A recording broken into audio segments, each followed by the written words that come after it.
A brutal killer is stalking the streets of New York City. A man dressed as a police officer. He lures victims in with a false sense of security. He traps them with the authority an officer of the law commands. And then he murders them, whether they're innocent or guilty. It may have taken a couple of genre icons to get this into production, and even more icons to deal with the threat on screen. Because today we're getting into the story of what happened to Maniac Cop. It all began with the 1980 slasher Maniac, the mainstream feature directorial debut of William Lustig. The film caught a lot of attention when it was released, especially for the shocking moments of violence featuring Tom Savini gore effects. Lustig followed up that with the 1982 action thriller Vigilante, which gained a cult following, but wasn't a financial success at first. And then Lustig hit a 6-year dry spell. He would work on projects that wouldn't go anywhere. He was getting offers to make movies in Los Angeles, however, but he just didn't want to leave his home in New York City. Then his fortunes changed when he met fellow filmmaker Larry Cohen.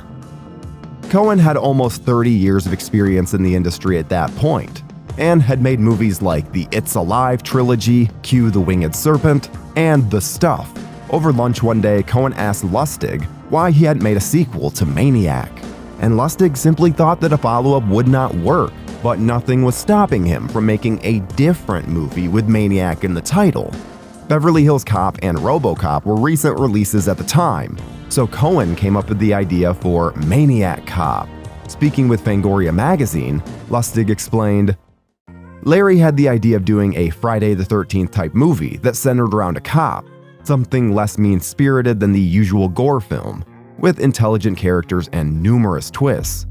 He said that when Cohen first told him about the title and the tagline, he laughed his ass off. And why wouldn't he? A movie whose tagline is, "You've got the right to remain silent forever," is not something that you're going to take too seriously. Lustig was friends with filmmaker James Glickenhaus, who was very well off thanks to a family business. One day, Glickenhaus mentioned to Lustig that he had just made $50 million from that business. So Lustig asked him if he could have $1 million just to make a movie, and pitched him the concept of Maniac Cop.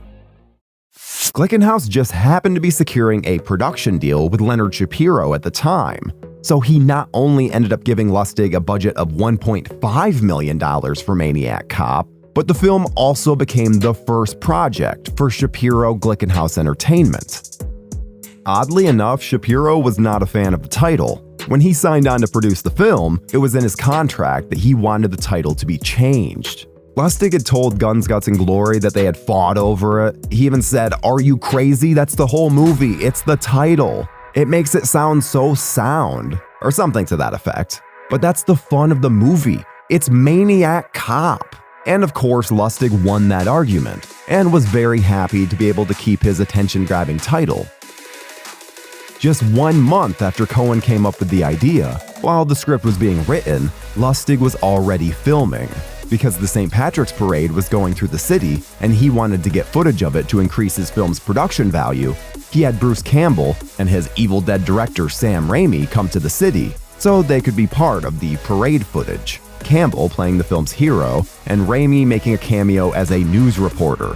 The rest of the movie wouldn't be filmed until the summer, but thanks to the parade and some decorations, Maniac Cop became a St. Patrick's Day movie. And so this year's St. Patrick's Day Parade continues on schedule, despite speculation that the parade may have been canceled due to fear of violence. What's surprising, especially since Lustig was turning down LA projects, is that a lot of Maniac Cop was filmed in Los Angeles. Sure, the parade was in New York, and so was the opening sequence, as well as some establishing shots and attack scenes. But to keep the film on budget, most of the film had to be shot on the West Coast. Lustig even said that he didn't want to do it just to do it. He did it because New York was expensive, especially when you bring people in and put them up in hotels. Cohen's script tells the story of Matt Cordell, a New York police officer who may have been trigger-happy, but was seen as a hero to many due to the notable busts that he's made. But he got too close to bringing down crime bosses with connections in important places. City halls turned against him and had him convicted of rights violations. He was sentenced to serve hard time at Sing Sing. and didn't survive very long in prison, being surrounded by criminals that he had put away. He was attacked and stabbed to death in the shower. At least, that's what everyone thought. He wasn't quite dead, kept alive by the need for vengeance. And now he's on a mission to wipe out the higher-ups and the politicians that sacrificed him to protect themselves. Lustig cast Robert Z'Dar as Cordell, having been creeped out by his performance in the 1986 film The Night Stalker. John Nolan, who worked on Reanimator and From Beyond, provided the Cordell makeup effects, which were designed to make you wonder if the guy was dead or alive. Lustig built an incredible cast around Z'Dar and Campbell. For the first hour of the film, it seems like troubled, hard-boiled detective Frank McRae is the hero. That role went to Tom Atkins from Night of the Creeps and Halloween 3. Then, like Marion Crane in Psycho, McRae is removed from the picture in a shocking moment, and different characters have to step up. One is Bruce Campbell's character, Jack Forrest, whose own wife, played by Victoria Catlin, suspects he might be the maniac cop himself. But no, he's not a killer. Instead, he's just a cheater. He's been having an affair with fellow police officer Teresa Mallory, played by Coen regular Lorene Landon. Of course, nobody believes that Matt Cordell is alive, so it looks like Jack Forrest is going to take the blame for his crimes.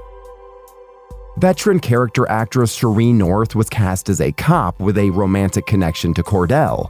Legendary character actor William Smith was cast as Captain Ridley, and as the commissioner, we have Shaft himself, Richard Roundtree.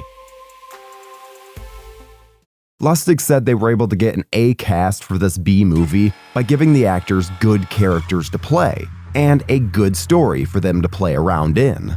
Going for a cast like this was a great move, not just because you can count on all of these actors to deliver solid performances, but also it enhances Matt Cordell to see him causing trouble for such a cool group of actors. If he can take on these badasses, he's quite a badass himself. Sadly, Bruce Campbell has turned his back on Maniac Cop over the decades, saying that, while he thought it was perfectly legit at the time, it's not a good movie in hindsight. When the subject came up in an interview for Variety, he took the opportunity to poke fun at Coen's writing. He said, "Maniac Cop? Were there any memorable lines in that movie? The guy who wrote this movie wrote a bunch of exploitation stuff. He claimed his dialogue was actor-proof, that his dialogue was so good no actor could screw it up. I had a different take. Your dialogue is so bad, it's actor-proof, because no actor can say your dialogue. Thanks for playing, Larry." But at the time of production, Campbell had no issues, and the filming of Maniac Cop went very smoothly, with Shapiro and Glickenhaus being very accommodating producers. The only issues came up late in the process when a producer tried giving notes, but Lustig was able to satiate him with a more important credit on the film without actually taking said notes. Then, Lustig disappointed the person handling distribution sales by turning in a movie that was better than expected.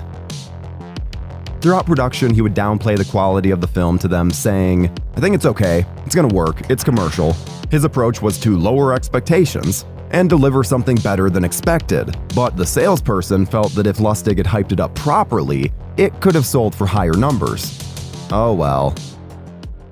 Lustig did make this a great movie that deserved to be a big success. He has described Maniac Cop as an action-packed horror with some real satisfying scares and a clever tongue-in-cheek quality, even in its violent moments. And with this film, he and Coen brought us one of the last great horror icons to come out of the 80s, Matt Cordell. The film is rather atypical for a slasher with its big city setting. This allows for some bigger sequences, like a jailhouse raid and a climactic car chase, which builds up to a spectacular stunt involving a truck crashing off a pier. The story is well-rounded, the mystery intriguing, and Lustig shot the film with a nice, dark, moody atmosphere, going for a noirish look. The atmosphere is greatly enhanced by a haunting score provided by Jay Chataway, who gave Cordell a very unnerving, whistle-based theme.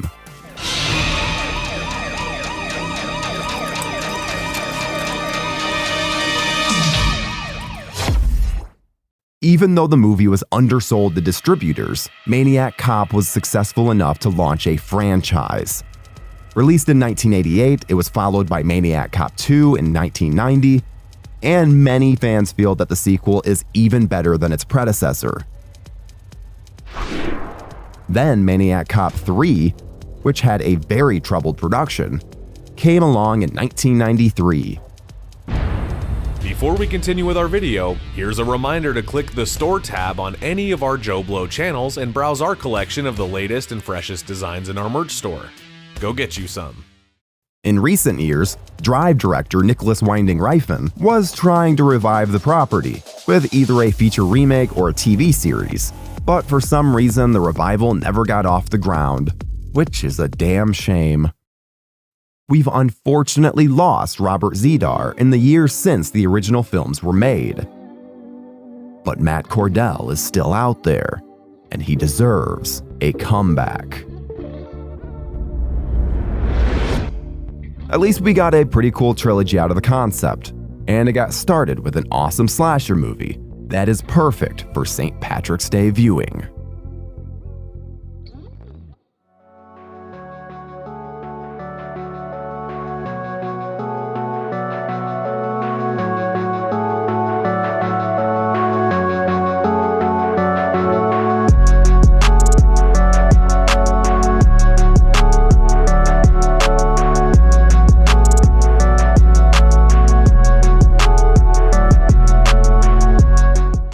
Thank you for clicking on our video, everybody. If you like what you saw here, please make sure you like the video and subscribe and share with your friends who like this sort of content. Joe Blow was created by movie fans for movie fans, and we appreciate your support.